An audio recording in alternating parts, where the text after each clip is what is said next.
Hey there, YouTube. Welcome to the next video of my newest series. I know about a year ago I promised you we would get started painting War Machine, but after much ado, we are instead going to be painting Castle Ravenloft, the cooperative board game set in the D&D universe. I've chosen the wolf out of the box. I think it's the simplest creature, the simplest miniature in the set to kind of get started painting. I hope you can see this okay. I'm using my tablet instead of my phone, and it seems like the camera has a harder time focusing automatically, and I don't love it, but I just wanted to get started doing this, and I'm going to paint it whether you watch me or not, so I figured I might as well give you an easy beginner's lesson while I'm at it. As you can see, I've already primed this one in black. The original color is like a brown, glossy brown. I use the Krylon primer that we've discussed in previous videos. I prefer the black primer because it gives you more dark highlights, darker undertones. It's especially good in like when the creature is supposed to look evil or dirty or out of focus. Oh, this is going to irritate me. Well, you can always comment on this video and how out of focus it is. But yeah. So anyway, like I said, this is an incredibly simple miniature that we're going to paint. We're just going to do gray, basically, with the kind of bluish highlights.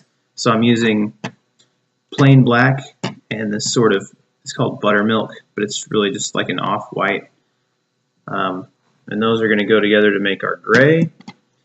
I've got this Nuln oil from Citadel, although you could, instead of this, use black paint that's been thinned down to go into the cracks. If you haven't seen the other videos where I kind of open these up and show, this is just, I don't know if the angle's going to work for us, but this is, see it at all. This is just a real watery paint.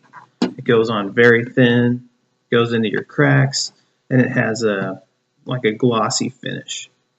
This is Ethereum Blue, also from Citadel. This is a dry paint. You can see that better. It's really just, it's like putty. It's very dry, and we'll show you why here in a bit. So let's get started. First, we're going to mix just about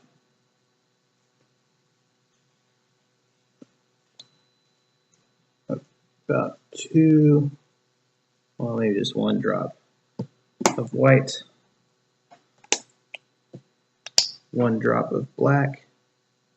If you haven't watched my previous videos, then you may not know how much I love these big bottles of paints. I got them for 50 cents each at, I don't know, Hobby Lobby or Michael's or one of those. Much cheaper than your local game store, which will try to sell you these tiny pots in the neighborhood of $4 each. Now, painting miniatures can be done in about 4 steps. The first one, which I've already done for you, is priming. I discussed that in a previous video. You can go back and watch and learn how to prime properly. Maybe not properly, but the way I do. The second step is base coating, in which you just cover the whole area with the color, the main color you want to paint with. In this case, it's a gray wolf. We're giving him a base coat of gray paint. I'm going to go over the whole thing. When painting miniatures, it's very important not to cake on layer after layer. So it's important to be kind of strategic. But the more layers you put, on your miniature, the more the little cracks and details are going to start to fill in with paint and dry and get gummy, and you're going to lose a lot of the detail in the miniature itself. So very important to be sparing. You want to get good coverage without overdoing it. And you can see if you just kind of, can you see? If you just kind of gloss over it like this, you have areas where you can still see the black underneath, and it gives that kind of depth and detail that you are going to be looking for. For now, we're just filling everything in. This is just the base coat.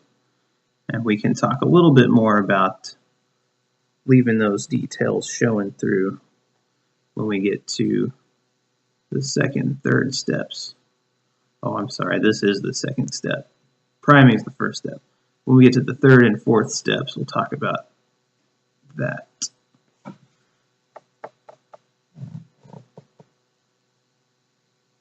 think I should have mixed up a little more gray.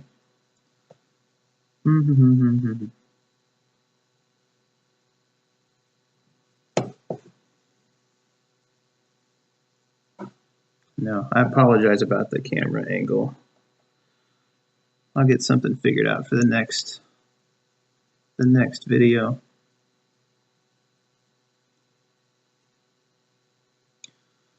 Now, when you're priming, it's important to make sure you get underneath,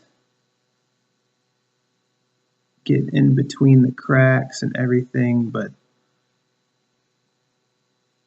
you know, the primer is the first and probably the thickest coat of anything you're going to put on this guy, except possibly the base coat. So right from the start, it's important to make sure that you preserve the texture on your miniature and don't just start filling it in.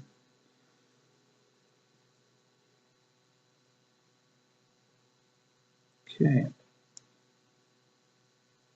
I think we have a base coat. Just going to rinse off here in my famous Dixie cup.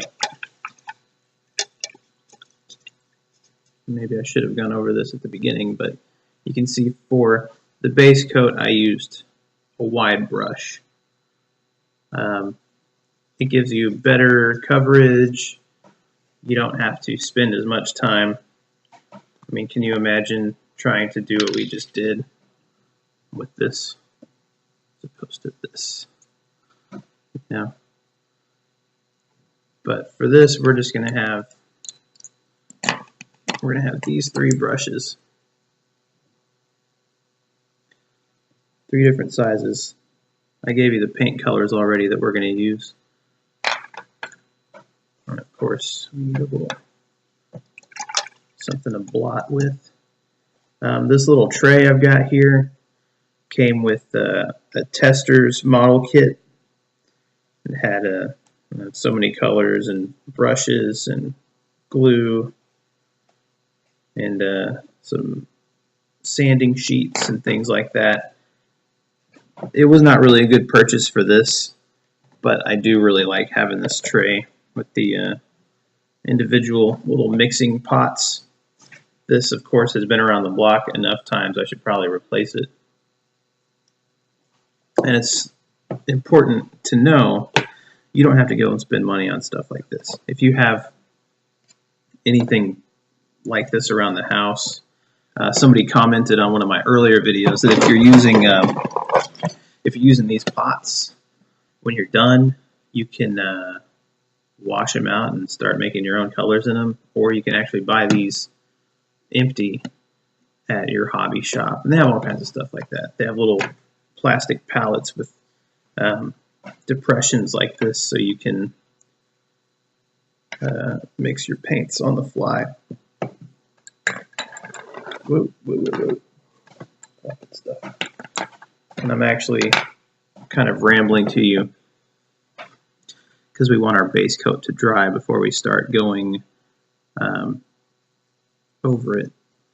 The next step is going to be to go over it with this Nuln oil, which is just an incredibly thin, really thin black wash, I guess.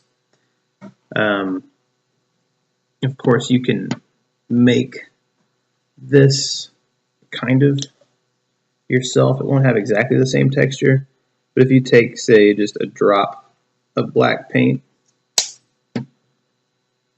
and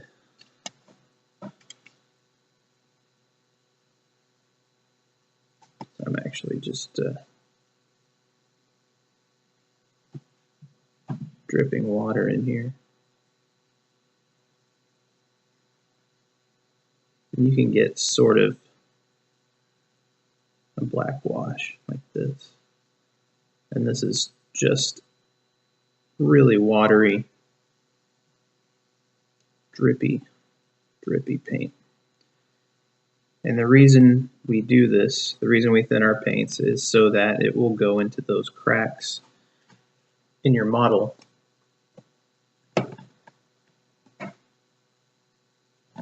Just dry enough.